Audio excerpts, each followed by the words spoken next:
He ruled Prussia like a barracks, not a kingdom.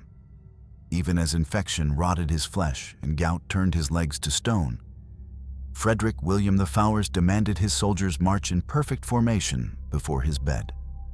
He was called the Soldier King, a man who replaced music with gunfire, affection with obedience, and love with fear. And when death came for him, he faced it as he had lived, giving orders through the pain. Frederick William was born on August 14, 1688, in Berlin, the son of Frederick of Prussia and Sophie Charlotte of Hanover. From the very beginning, he was surrounded by the heavy air of two worlds: the polished brilliance of his mother's Hanoverian court, where wit and art reigned, and the militarized austerity of Brandenburg, where the value of a man was measured in obedience. Between the scent of incense and gunpowder, his childhood took shape, not soft and royal, but rigid, molded by fear and duty. His father, Frederick I, adored magnificence. The palace shimmered with golden mirrors, chandeliers, and Italian opera. To young Frederick William, it was all an unbearable illusion. He saw vanity in silk, weakness in music, and corruption behind every bow. The child grew up disgusted by everything that glimmered. He wanted iron instead of gold, boots instead of crowns. When other princes learned French poetry, he learned how to polish muskets. The court, in contrast, mocked him. Ministers whispered that the young prince was too coarse, too obsessed with soldiers, a boy born to march, not to rule. But they could not see that this very harshness would become the foundation of modern Prussia. Even as a teenager, Frederick William carried himself like a commander.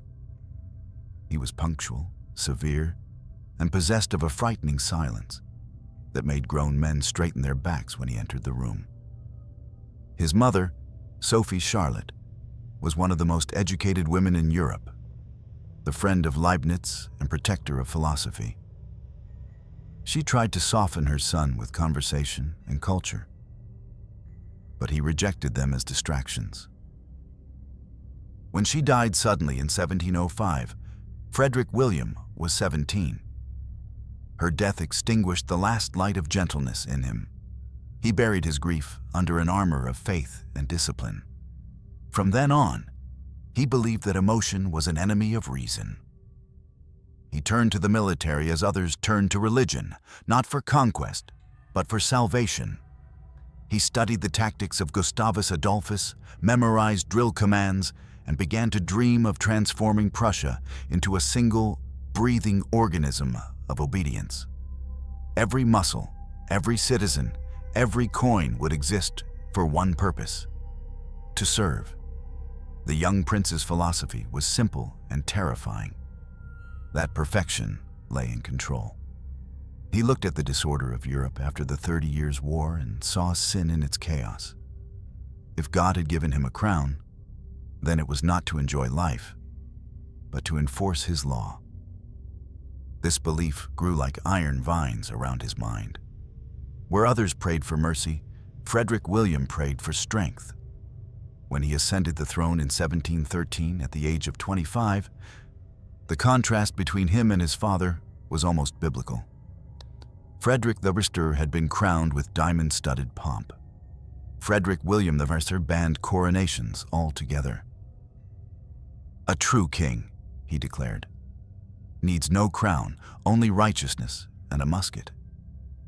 He sold off the royal horses, dismissed the opera company, and melted gold ornaments to fund the army. Even the royal servants were ordered to wear plain blue uniforms. The courtiers were horrified. The marble halls that once echoed with laughter fell silent. Music vanished from Berlin. The new king patrolled the corridors like an officer inspecting a camp. His words were short, his temper explosive, and his presence overwhelming. It was said that when Frederick William entered a room, even the candles seemed to burn straighter. He despised extravagance, hypocrisy, and the idle chatter of courtiers. Once, during a royal banquet, he flung his golden plate out of the window, shouting, "The people starve while the nobles fatten." From that day, his meals were served in tin bowls. Ministers soon realized that luxury was not just forbidden, it was dangerous. The king might burst in, cane in hand, to test whether they worked or wasted time. But under the harshness lay a strange kind of purity. Frederick William I did not steal, did not gamble, did not indulge in mistresses or feasts. His moral code was fanatically clean, his soul driven by a sense of divine mission. He believed that a ruler must live harder than any of his subjects. "The king must sweat for the people," he once said, "for the people will bleed for him." Still, this purity came at a cost. Those who loved him found no warmth. Those who served him found no rest. His life became an unbroken march, a rhythm of discipline, prayer, and fury.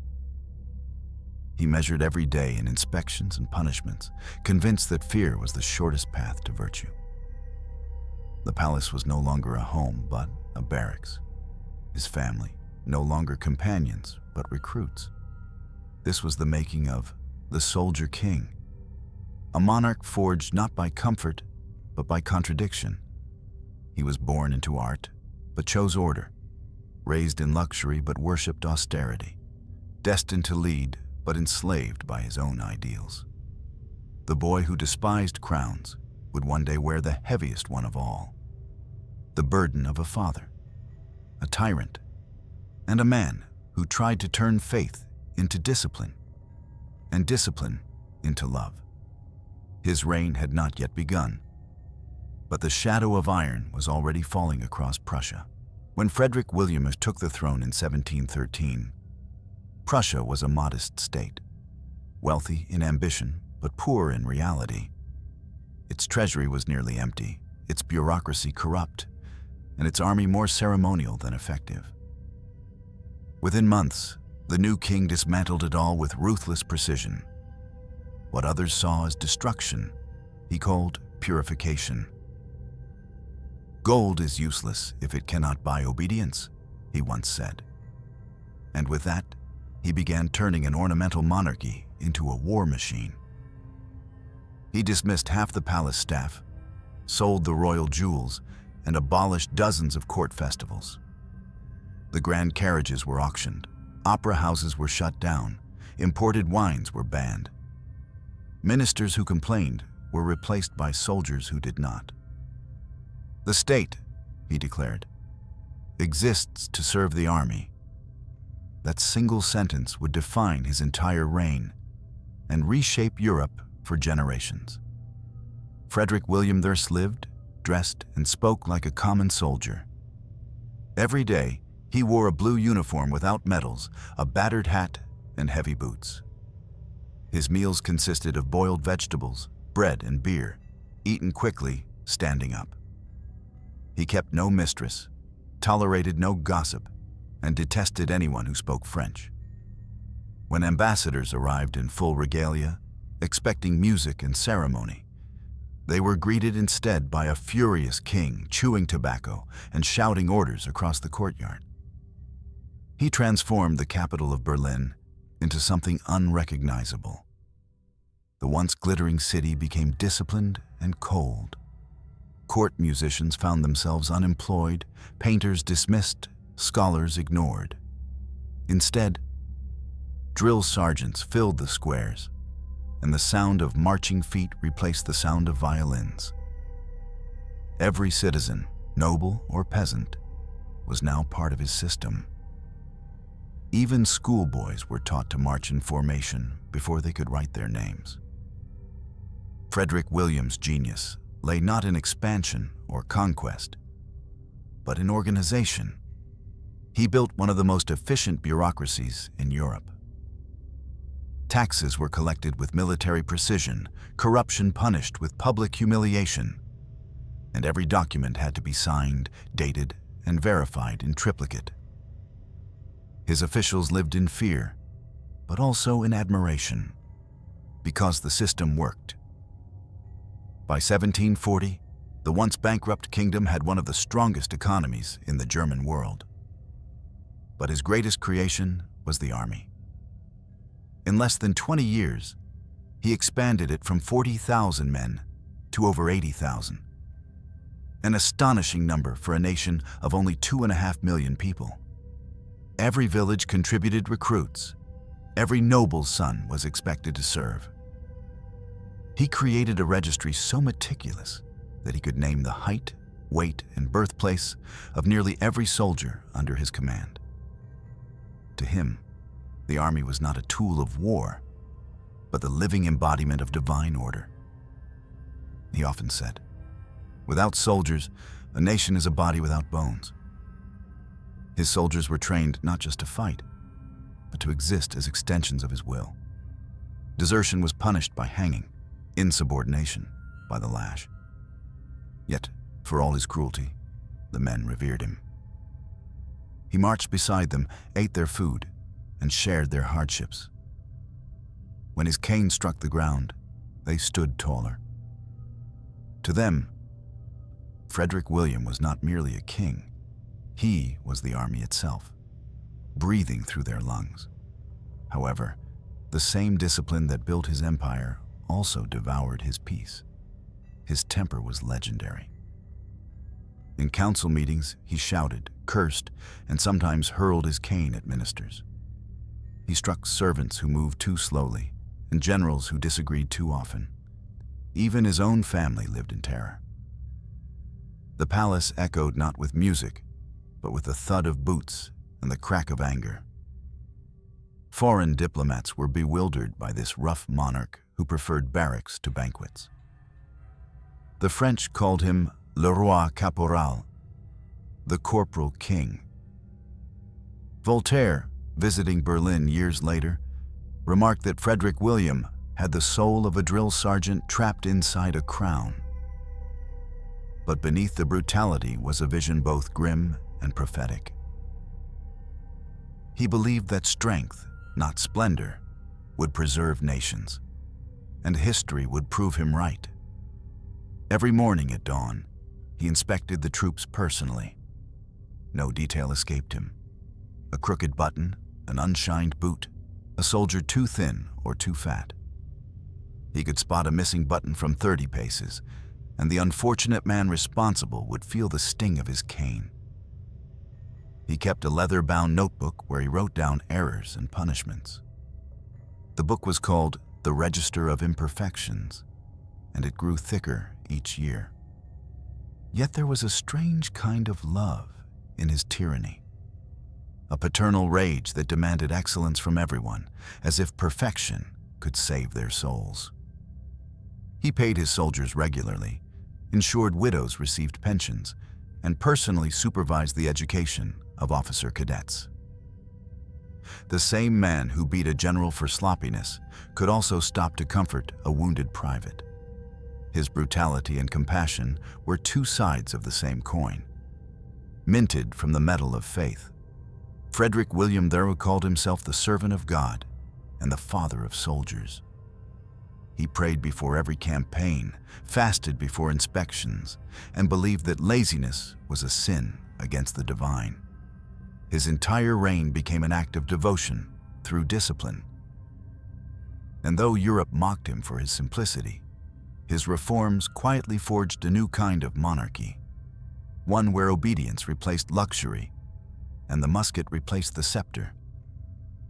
By the late 1720s, Prussia had become something the continent had never seen before. A kingdom without glamour, but with the sharpness of a drawn sword. Its people worked, marched, and prayed in rhythm. The man behind it all, the king who wore no crown, watched with pride and exhaustion as his vision came to life. But power built on iron carries a cost. The same rigidity that strengthened his realm would one day fracture his family, his mind, and his body. The man who ruled through order would soon discover that neither discipline nor faith could command the heart. To rule by discipline is to live inside a cage of one's own making. and Frederick William I built his walls higher than anyone. He believed that God himself had appointed him as the moral drill master of Prussia. In his mind, chaos was sin, laziness was heresy, and indulgence was rebellion. Each day became a sermon of punishment and control. His Bible lay beside his musket, his cane beside his prayers. At dawn, the palace awoke not to harps or bells, but to the bark of orders. Frederick William rose at 4, dressed in his blue uniform, and began inspecting everything, from the soldiers in the courtyard to the servants cleaning the windows. He had a mania for precision. A dusty chair leg could provoke a shouting fit. A crooked bed sheet might end with a servant in tears. He demanded that every corner of his world, the army, the court, even his own family, reflect divine order. He carried a long walking cane, both a symbol and a weapon. Sometimes he tapped it thoughtfully as he spoke. Other times, it lashed out without warning. Ministers, soldiers, even nobles learned to fear the sound of it striking the floor. Once, when a page spilled wine during a dinner, the king struck him across the back so hard that the boy fainted. "Better to learn from pain," he muttered, "than to live in error." To Frederick William, discipline was not cruelty, it was salvation. His faith burned with the same violence as his temper.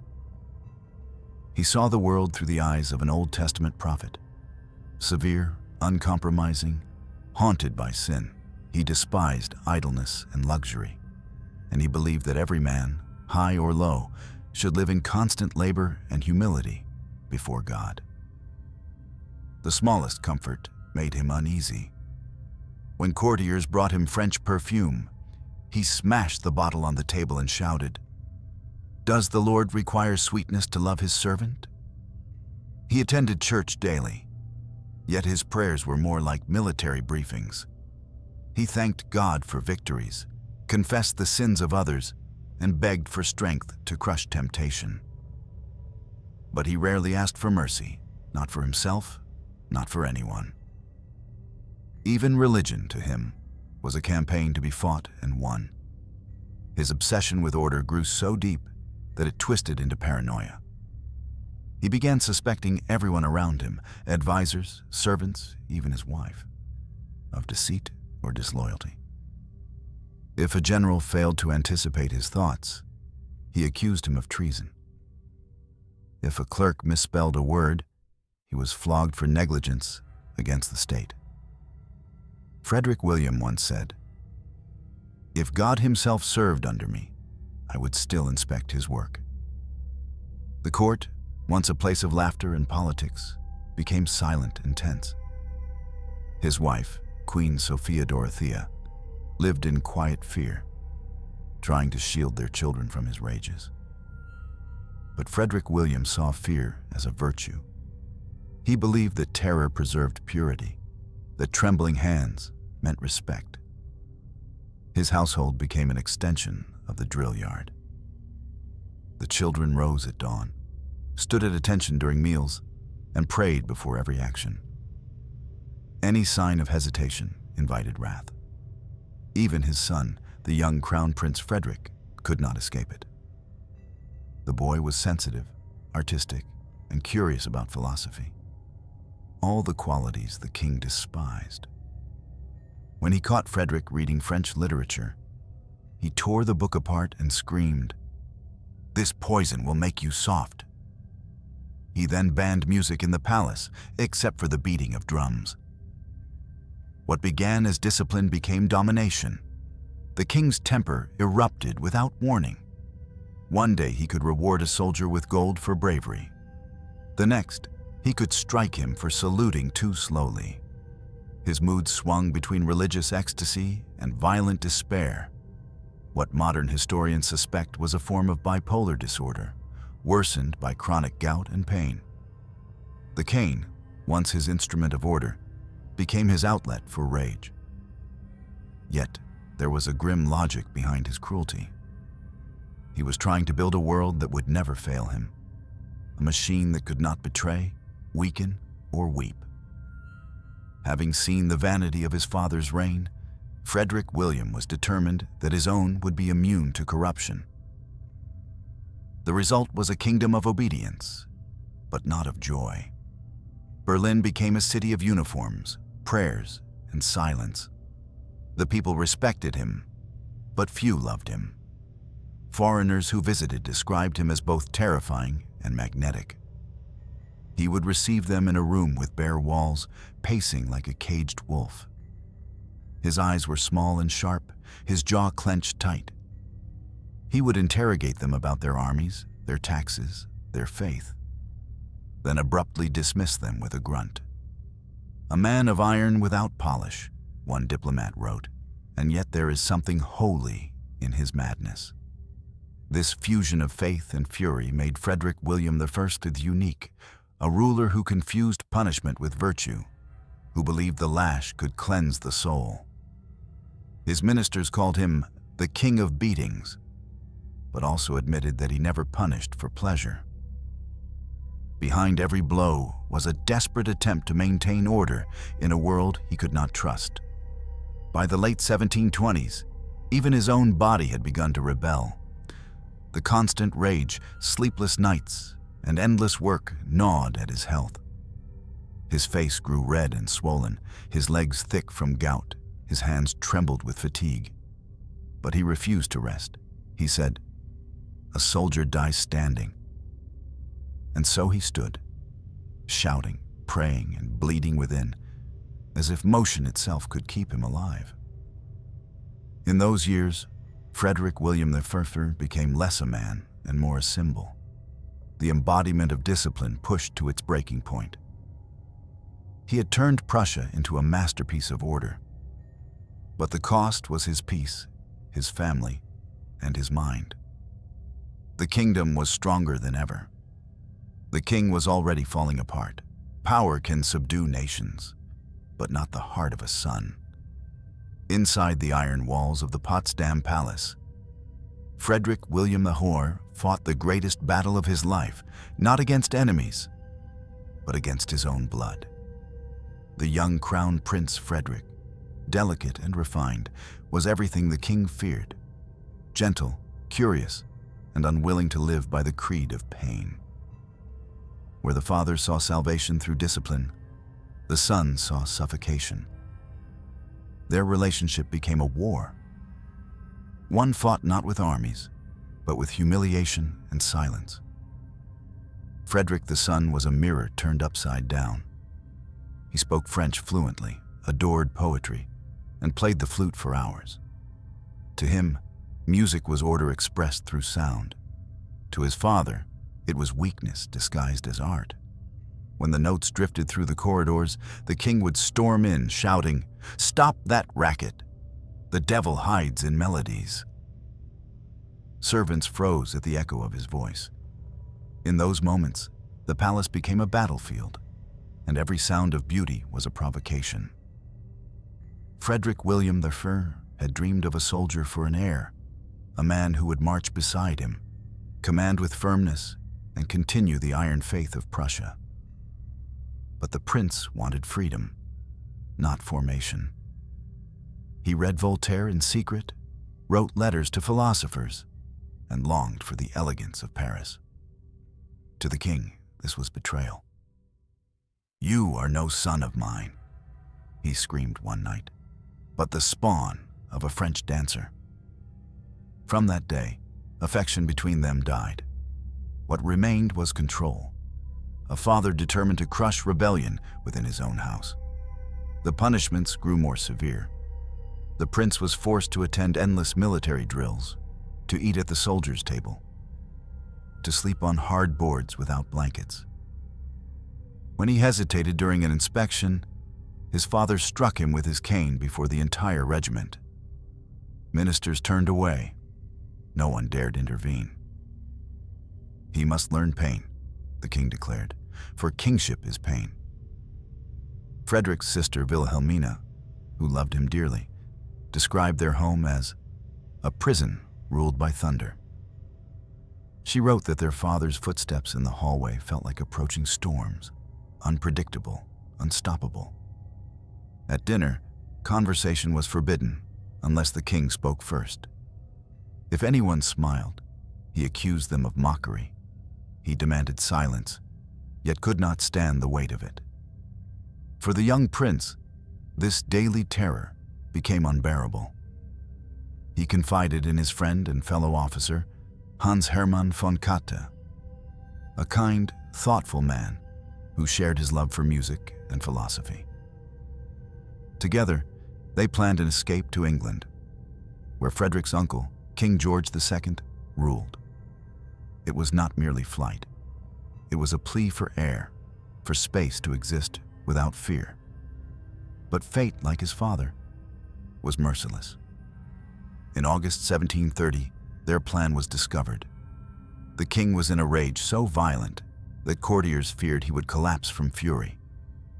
Frederick was arrested, beaten, and imprisoned in the fortress of Küstrin. Von Katte, the friend who had tried to help him, was captured as well. The court urged leniency, but the father saw disobedience as treason. "Better a dead traitor," he said, "than a living coward." Then came the cruelest moment of all. Frederick William ordered that his son be forced to watch the execution. On November 6, 1730, the prince was brought to the window of his cell. Below, in the courtyard, von Katte stood calmly, wearing a gray coat, his hands bound. The blade rose, glinting in the morning light. "Forgive me, dearest friend," Frederick cried. Von Katte smiled faintly and whispered, "My prince, I die for you." The sword fell. Frederick screamed and fainted as the blood darkened the ground. Witnesses said the king watched from a distance, pale but unmoved. He believed he had saved his son's soul by destroying his heart. From that day forward, Frederick William spoke little of the event. He avoided his son, sometimes refusing to acknowledge his presence at all.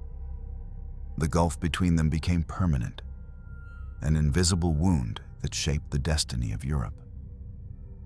Yet deep inside, the king suffered too.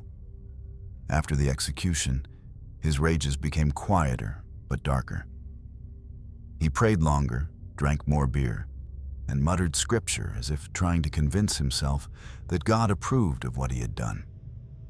"I am a sinner," he once told a chaplain, "but my sin was born of duty." The confession carried no peace. The man who could command an army could not command forgiveness. Frederick, the son, emerged from imprisonment transformed. The idealism in him hardened into caution. He obeyed, smiled when spoken to, and hid his mind behind discipline, the very thing he once despised. The king mistook submission for redemption, never realizing that behind his son's eyes burned a quiet resolve. One day, Frederick would become the ruler his father wanted, but in a form that the old king would never understand. This was the tragedy of the palace: a father who mistook cruelty for strength, and a son who learned power through silence. Between them lay not just the failure of love, but the birth of a new kind of rule, one that would blend the iron of the father with the intellect of the child. The lesson was written in blood on the courtyard stones. Authority can force obedience, but never devotion. And as Frederick William, unaged, haunted by guilt and pain, the memory of that day remained his unseen enemy. A ghost that marched beside him in every inspection, whispering the name of the friend he had condemned. To Frederick William I, kingship was not merely a political role, it was a divine assignment. He saw himself as God's corporal on earth, a man chosen not to enjoy glory, but to enforce it. "He who spares the rod," he once said, "hates the kingdom." For him, ruling meant suffering in the name of righteousness. And if others must suffer too, that was simply the cost of salvation. He read scripture not as comfort, but as command. The Old Testament prophets were his heroes, stern men who punished sin with fire. Every sermon he attended became fuel for his obsession with order. He would quote verses about obedience and wrath to his ministers, using religion as a weapon sharper than any sword. When he addressed his officers, he spoke like a preacher in armor. "You do not serve me," he declared. "You serve God through me." This fusion of theology and power gave his reign its strange, almost monastic tone. Court dances were banned, festivals canceled, and Christmas feasts reduced to humble bread and beer. "Pride is the enemy of faith," he would say, while striking his cane on the floor. The palace chapel was his true throne room. He attended service twice a day, often sitting alone in the front pew, muttering prayers through clenched teeth. But beneath that piety lived a deep, consuming fear. The fear that any relaxation, any softness, might invite the devil into his realm. His religion was not born of serenity, but of anxiety. He saw temptation everywhere, in laughter, in luxury, in his own reflection. Once, he ordered a servant to remove all mirrors from his chambers, saying, "Vanity has no place before God." Even in prayer, he could not sit still. He would pace the aisles like a soldier on guard duty. This restless faith made him both admirable and unbearable. His contemporaries admired his incorruptibility, the fact that he neither took bribes nor tolerated them. But they also pitied his torment. The man who demanded discipline from the world could not find it in his own soul. He lived in permanent conflict with himself, a believer who trusted no one, a ruler who sought purity through punishment. He viewed moral failure as treason against heaven. When a minister was caught embezzling funds, Frederick William ordered him beaten publicly, shouting, "May your flesh remember what your soul has forgotten." He introduced a code of honesty so severe that officials feared to sign documents, lest they make an innocent mistake and be accused of deceit. Prussia became an empire of trembling virtue, clean, efficient, but stripped of warmth. Even his attempts at mercy carried cruelty within them. When a group of beggars was caught stealing bread, he forgave them, but forced them to march barefoot behind the army, so they might learn the dignity of labor. He believed that forgiveness must be earned through pain. To his mind, kindness without correction was sin. The more he aged, the more his faith became isolation. He stopped visiting friends, avoided laughter, and banned most forms of art. The only images allowed in his chambers were paintings of battlefields and crucifixions. His counselors called him the monk in uniform. But the solitude did not bring peace, it brought visions. He began to speak of hearing God's voice in his dreams, commanding him to purify the nation. He would wake at night shouting, "Discipline, discipline in all things." And yet, for all his fanaticism, Frederick William's faith produced remarkable results. The Prussian clergy respected him for his sincerity. The peasants admired his humility. He built schools, encouraged Bible study, and established orphanages for soldiers' children. His devotion, though terrifying, had a heart of purpose: to make his kingdom a model of divine order on earth. Still, the cost of that order was human suffering. His own family lived under constant moral inspection. The queen wept in silence. The children recited prayers like prisoners. "He feared the Lord," one chronicler wrote, "but all others feared him." His chapel sermons turned into rants against weakness. When a preacher once spoke about love, the king interrupted, "Love is a luxury for those who have no duty." The congregation fell silent, unsure whether they were in church or on parade. By the 1730s, His faith and fury had become indistinguishable. His cane and his Bible lay side by side, both instruments of judgment. His hands, swollen with gout, trembled as he turned the pages of Scripture, yet he refused to let anyone else read for him. "The word must pass through the pain," he said, "before it reaches the soul." But faith, when twisted by fear, becomes a mirror of tyranny. Frederick William began to see sin in everything except himself. He called his outbursts holy wrath, his cruelty divine correction. The line between righteousness and obsession disappeared. What began as a quest to serve God ended as a struggle to become Him. He had conquered the state and the army, but not his mind. The man who once dreamed of a godly Prussia now prayed alone. Surrounded by silence he could not endure. And though he believed his faith had saved his people, it had also condemned him to a life where salvation was indistinguishable from suffering. Prussia was becoming the model of discipline he had envisioned. Yet its architect was already breaking under the very order he had created. A man consumed by the iron faith that once made him great, and that now, quietly, began to destroy him. Among all of Frederick William I's obsessions, none was more peculiar or more revealing than his devotion to the Potsdam Giants, a regiment of soldiers so tall they seemed half myth, half madness. They were called the Lange Kerls, the Longfellows, towering men, each over 6 feet, selected from across Europe not for their skill or valor, but for their height. In them, the king found both spectacle and symbol, living monuments to order, strength, and control. To Frederick William, the giants embodied the perfection he sought in everything.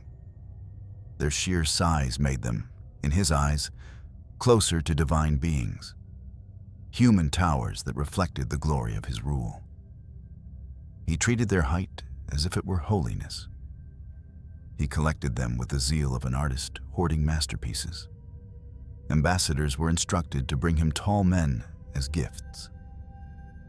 Recruiting officers scoured the continent, measuring farmers, guards, even peasants in taverns. Some were bribed, others coerced, and a few were kidnapped outright. It was said that in Ireland, children whispered about the Prussian collectors, who might snatch their fathers if they grew too tall. The king paid enormous sums for these men, sometimes exchanging a whole herd of horses for one particularly tall recruit. When the Austrian ambassador once mocked this obsession, Frederick William replied coldly, "Your emperors buy crowns with gold. I buy soldiers. Mine are worth more." The regiment became his pride and his escape. When politics exhausted him and family life tormented him, he would spend hours watching the giants drill in perfect rhythm, their boots striking the ground like thunder. He called them "my sons," though he treated them as property. He personally designed their uniforms, blue coats with red collars, gold buttons, and gleaming white gaiters. He even ordered that their muskets be custom-made, longer than normal, so the regiment would appear larger still. When they marched through Potsdam, the people stared in awe. But behind the spectacle was cruelty. Many of the giants came unwillingly. They were forced to live in strict confinement, allowed to marry only women of similar height, and punished for the slightest disobedience. The king's affection for them bordered on the strange.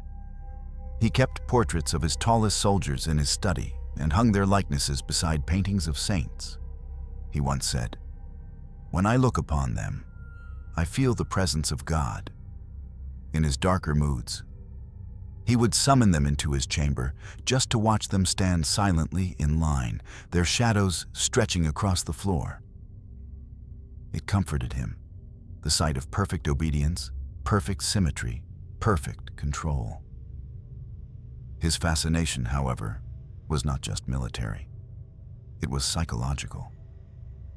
The giants were the embodiment of a dream he could never achieve in himself.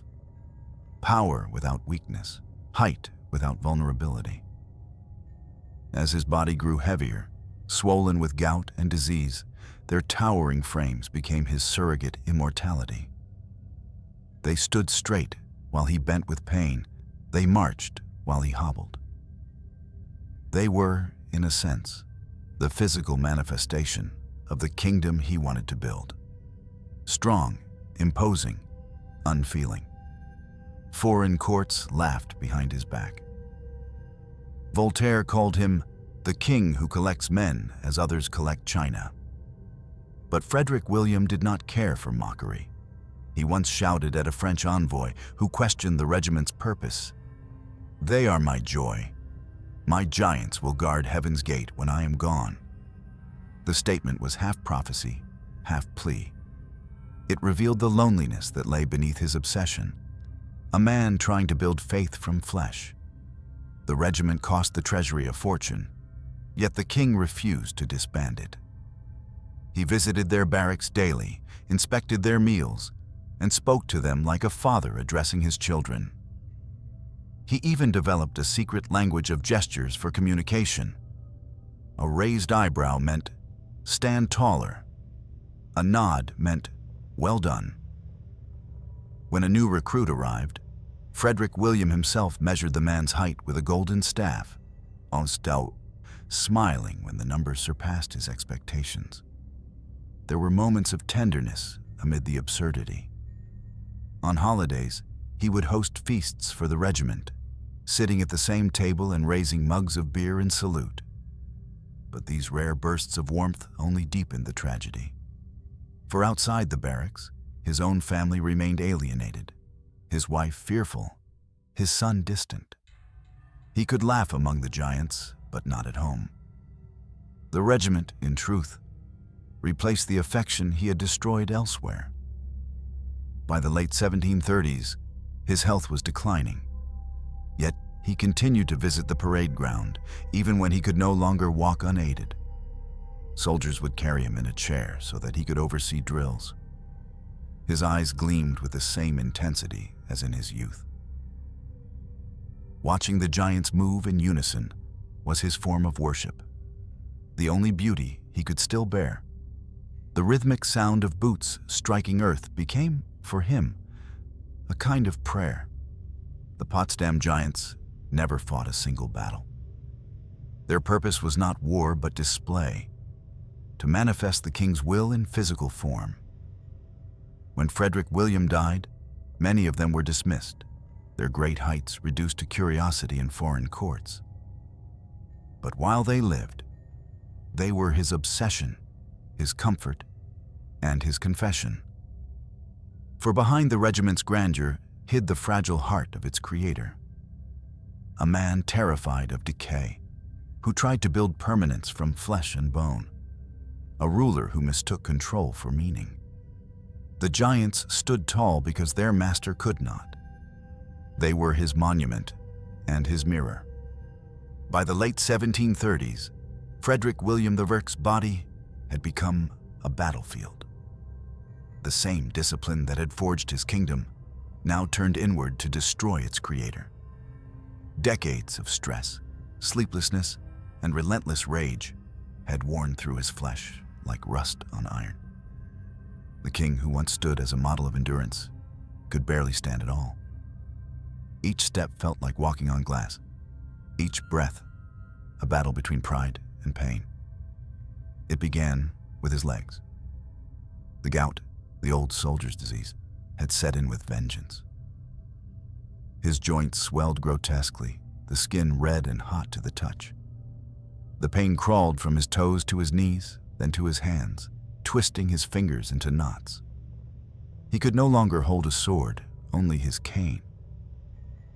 That same instrument of order, now serving as his crutch.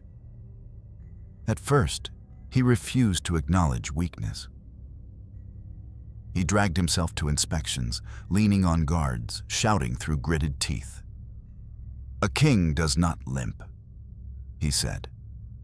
"But the body does not bow to command. Soon, the gout deepened into something worse, an infection that began to rot his flesh. Open sores formed on his legs, oozing blood and pus. Doctors came and went, arguing over cures. Some recommended mercury ointments, others bleeding, others prayer. None worked. The air in his chambers thickened with a stench of sickness and candle wax. Servants whispered that the king's wounds refused to heal because his soul would not forgive. Still, Frederick William continued to rule. He signed decrees from his bed, summoning ministers to his bedside to hear orders delivered between spasms of pain. His handwriting, once sharp and precise, became shaky and uneven. But his mind, fevered though it was, remained obsessed with discipline. Even when delirious, he ordered military drills to continue as if his suffering were part of a divine test. His attendants described strange scenes. The king awake at midnight, sitting upright, muttering commands to invisible regiments. The clatter of his cane striking the bed frame as he imagined soldiers out of line. In his dreams, the world still marched in perfect rhythm, and he, from his sickbed, still led them. Discipline, he whispered to himself, must outlive the flesh. The doctors eventually confined him to a rolling chair. When they tried to keep him from work, he roared, "I will govern from hell if I must." And so he did. Surrounded by piles of documents, the smell of medicine, and the sound of muffled prayers. He demanded that his ministers report daily. If they hesitated or spoke too softly, he would slam his fist against the table, leaving bloody fingerprints on the wood. The illness brought out the worst and the best in him. His rages became unpredictable, yet so did his tenderness. At times, he broke down in tears, asking if his people still obeyed, if his army still stood straight. "Tell them," he murmured to one officer, "that their king does not forget them, even when his bones do." But the isolation was unbearable. His wife visited him rarely, afraid of his temper. His son, the future Frederick the Great, came only when summoned, a silent presence at the edge of the room. The old king could not bring himself to speak to him kindly, yet he also could not bear his absence. Between them hung the ghost of von Katta, of years lost to pride. When Frederick knelt one evening to kiss his father's hand, the king pulled away, muttering, "Too late for obedience, boy." His faith, once his anchor, began to twist into despair. He prayed constantly, but the words lost meaning. "Why does God not heal me?" he cried to his chaplain. "Have I not ruled for his glory?" The priest, trembling, replied, "Perhaps he wishes you to rest." The king laughed bitterly. "Rest is for the dead." The infection spread. His legs turned black. His breath came in gasps. He was tormented by fevers that blurred the line between vision and reality. Witnesses said that, in his final months, he often believed he was still on the parade ground, giving orders to phantom soldiers. He would shout for drums, for silence, for courage. And when the pain grew too great, he whispered to the ceiling, "Lord, I am still standing in spirit." Despite the agony, he refused opiates or sedatives. "A king must feel what his people feel," he said. It was his last form of pride, to suffer consciously, as if pain itself were proof of righteousness. But pain has no loyalty. It stripped him of dignity, leaving behind only frailty. The once fearsome monarch now weighed less than half his former self. His voice, once capable of freezing rooms, dwindled to a rasp. By early 1740, his condition was hopeless. The swelling reached his chest, his heart laboring under the weight of fluid and infection. His skin turned pale blue. He ordered his officers to stand by his bedside in uniform, his final parade. He wanted to see one last time the sight that had defined his life, perfect formation, perfect obedience. As he looked upon them, a strange calm settled over him. "This," he whispered, "is how heaven must look." The body of iron had broken, but his will refused to. He died as he had lived, commanding through the pain, unwilling to surrender even to death itself. His cane fell from his hand, his breathing slowed. For a brief moment, he seemed to rise in spirit, his eyes fixed on a vision no one else could see. Perhaps his giants marching through the gates of eternity. The man who had once said that a king must sweat for his people had bled for them instead. His body, his kingdom, and his faith were inseparable. And as one collapsed, the others trembled. But Prussia, built from his discipline, endured. The king's flesh had failed him, but the machine he created would march on. The end came slowly, like a siege against the fortress of his own body. For months, Frederick William I hovered between life and death, a commander watching his defenses crumble one by one. The pain from his gout had merged with infection, swelling his legs and chest until he could no longer move. His breathing was shallow, his skin gray, but his will refused to yield.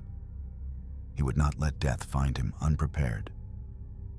Each morning, attendants dressed him in his blue uniform, the same one he had worn all his life. The brass buttons, now loose from the fabric, gleamed faintly in the candlelight. He insisted on wearing his sword, though he could barely lift it. A soldier must never meet his maker in night clothes, he growled. The bed became his command post, the room, his final parade ground. Outside his window, the soldiers of Potsdam drilled as they had for years. He could no longer stand among them, but he listened for the rhythm, boots striking the earth in unison, echoing like a heartbeat. Sometimes, when the pain was unbearable, he asked the windows to be opened so he could hear them better. The sound steadied him. "They march as angels would," he said softly. "They do not falter." By now his physicians had given up hope. His infection had spread to his kidneys and heart. Each day they drained fluid from his body. Each day it returned. Still, he demanded that reports from every regiment be brought to his bedside. "The king may be dying," he rasped, "but the army must live." He examined the documents with shaking hands, approving promotions, signing decrees. Even in delirium, he was organizing the realm. At times, he spoke to people who weren't there, to long-dead generals, to God, to his son as a boy. Once, a servant heard him whisper, "Kata, stand firm," as if summoning the ghost of the friend he had condemned years before. When the chaplain urged him to rest, he refused. "I will sleep when the last soldier has been counted." Visitors who entered the chamber were struck by the strangeness of it, a mixture of sanctity and terror. Candles flickered over maps, medals, and military reports scattered across the bed. On one side stood clergymen murmuring prayers. On the other, officers in silent salute. The smell of incense mixed with sweat and blood. The king was no longer ruling a nation, but conducting his own departure. In one of his final lucid moments, he called for his son, Frederick. The young prince, now hardened by years of submission and study, approached cautiously. The air between them was heavy with everything unsaid. Guilt, resentment, grief. For a long time, neither spoke. The king's eyes, once blazing with fury, were dull and uncertain. "You will be king soon," he murmured. "You must be harder than I was, but wiser too." Then, after a pause that seemed to last forever, "Do not fear love. It breaks less than discipline." Frederick moved to tears, knelt beside the bed. For the first time in decades, the father's hand touched the son's face, not in anger, but in something resembling forgiveness. The moment was brief. Exhaustion overtook him, and his hand fell away. But the gesture remained burned into his son's memory, a small mercy carved from a lifetime of pain. On the morning of May 31st, 1740, the end arrived. The sky over Potsdam was pale and still. The king's pulse weakened, his breathing turned shallow, each exhale a whisper of effort. His officers gathered quietly around the bed. He looked at them, his creation, his family of steel, and tried to speak. The words came slowly, but they carried the weight of an empire. "Hold the line," he said. "Do not break formation." Then, as if hearing an unseen drum, he lifted his right hand, trembling but precise, in a final salute. Witnesses said his eyes cleared, as though he saw something far beyond the walls. A vast field, rows of perfect soldiers marching toward eternity. A faint smile crossed his face. "Good," he whispered. "They obey still." And with that, his hand dropped. The room remained silent. The candles hissed softly as the last of their wax melted down. For a moment, even the air seemed to stop moving. Then the chaplain knelt and prayed. The officers removed their hats. The man who had turned Prussia into a barracks had finally fallen, not defeated, but spent. Outside, the drums began to roll. Slow, solemn, steady. The soldiers of Potsdam marched through the streets, their boots striking the cobblestones with the same rhythm their king had loved. They carried no banners, no trumpets, no flowers, only silence and precision. The cortege passed beneath his window, where the curtains still swayed from the open air he had once demanded. It was said that, as his coffin was lowered into the vault at the garrison church, the regiment of the Potsdam Giants stood at attention one last time.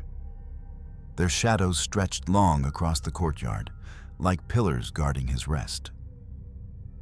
The man who had built a kingdom on obedience lay among them, at peace, or at least beyond command. And as the doors closed behind him, one officer whispered what all of Prussia knew. "The soldier king has marched his last parade."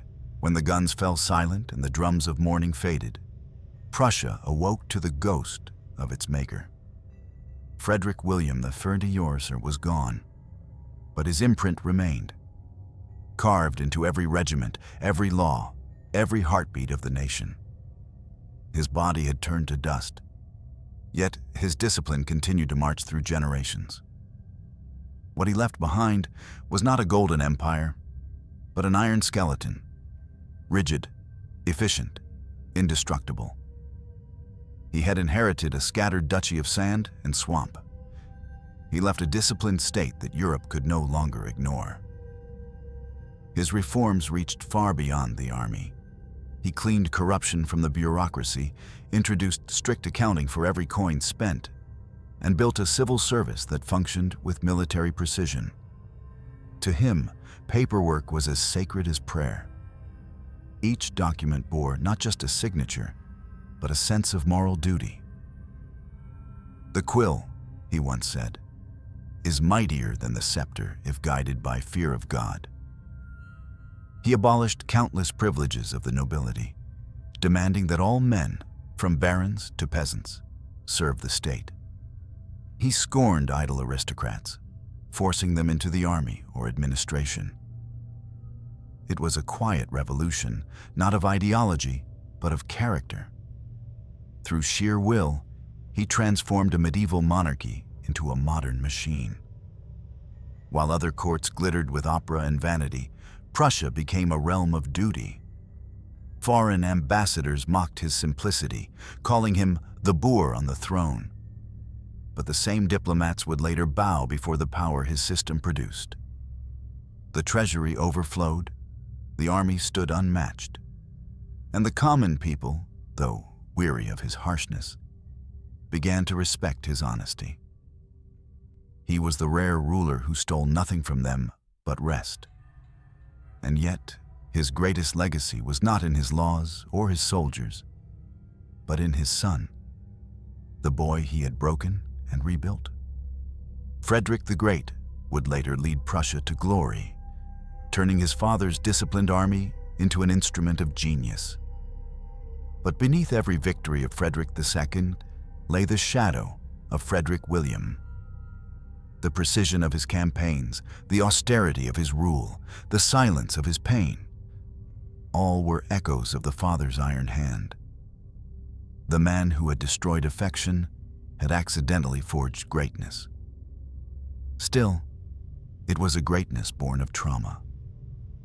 The younger Frederick never forgot the image of von Katta's execution or the years of humiliation in his youth. When he became king, he reintroduced art, music, and philosophy to Berlin, as if to restore what his father had erased. But even as he surrounded himself with brilliance, he ruled with the same discipline he had once feared. "From my father," he confessed, "I learned the cost of power. From myself, I learned to hide it." Thus, the paradox of Frederick William I endured. He was both the tyrant and the teacher, the destroyer and the founder. His reign was an argument between faith and fear, between love withheld and loyalty enforced. And while his body failed him, his philosophy did not. For more than a century after his death, the spirit of the soldier king haunted Prussia, a spirit of duty without mercy, efficiency without joy. Historians later called him the father of the Prussian state. But that title barely contained the complexity of his legacy. He was not a father in the tender sense. He was a father in the biblical sense, the patriarch who demands obedience at any cost, whose blessings come wrapped in pain. His life seemed to prove a grim truth, that greatness, in its earliest form, often grows from cruelty. The people remembered him with fear, yet they also remembered his fairness. He had punished corrupt nobles and protected widows of fallen soldiers. He had reduced taxes for peasants during famine and personally inspected orphanages to ensure no child starved. In his fury, there was justice. In his discipline, a strange compassion. The duality defined him, both saint and sinner, hammer and hand. Even his death became part of his myth. Soldiers who had served under him spoke of hearing his voice in the wind during drills. "Straighten your back, lift your musket." Some swore that when fog rolled through the Potsdam parade ground, they could see his figure limping between the ranks, inspecting as he always had. The myth was not superstition. It was the persistence of memory. His people could not separate their king from their conscience. The state he built would later march into wars that reshaped the world. Napoleon himself would study Prussian discipline and call it the spirit of order made flesh. And though the empire he helped create would one day destroy itself in the fires of the 20th century, its roots, both glorious and tragic, led back to him. Frederick William I did not leave behind monuments of marble, only men. His true cathedral was the army. His hymns were the synchronized steps of soldiers, his altar, the parade ground. He believed that nations survived not through pleasure or poetry, but through obedience and sacrifice. In that, he was both prophet and warning, a reminder that power built on control can create greatness, but never peace. For centuries, Europe would remember him as the soldier king, a ruler who prayed with clenched fists and died with a sword at his side. He had wanted to serve God by creating order, and he succeeded, though he found neither mercy nor love in the process. His kingdom endured. His soul never rested. And so, in the annals of history. Frederick William I stands not as a saint or a villain, but as a paradox. A man who proved that the discipline which saves a nation can also destroy the heart that commands it. Frederick William I ruled not through charm or grace, but through the terrible purity of conviction. He believed that faith without discipline was weakness, and that love, unchecked, would corrode duty. He built a kingdom on obedience, a legacy of strength that outlived him, and a silence that haunted those who followed. When his son, Frederick the Great, stood over his father's grave, he whispered, "He taught me with the cane, and because of it, I learned the sword." And perhaps that is how history remembers him best. A man who turned pain into power, order into faith, and in doing so, forged both a nation and a warning.